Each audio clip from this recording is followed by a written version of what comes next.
Команда Азимсерминской школы Вурнарского района вернулась из Краснодара со всероссийских соревнований юных инспекторов дорожного движения. Чувашским школьникам снова удалось войти в десятку лучших. Соревнования этого года были приурочены к 45-летию Всероссийского движения юных инспекторов. Проходили они в детском центре «Орленок».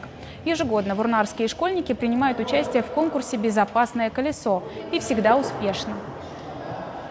Азимсерминская средняя образовательная школа 8-й год подряд в республике занимает самое первое место и доказывает уже 5 лет подряд в десятке сильнейшей команды Российской Федерации.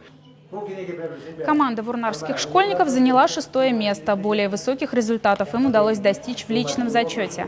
Первое место у ребят в конкурсах «Автогородок» и ОБЖ. А в соревнованиях по фигурному вождению велосипеда они завоевали бронзу. Чтобы на следующий год еще достойней выступить, нужна твердая площадка для автогородка, чтобы попасть хотя бы в 5-ку.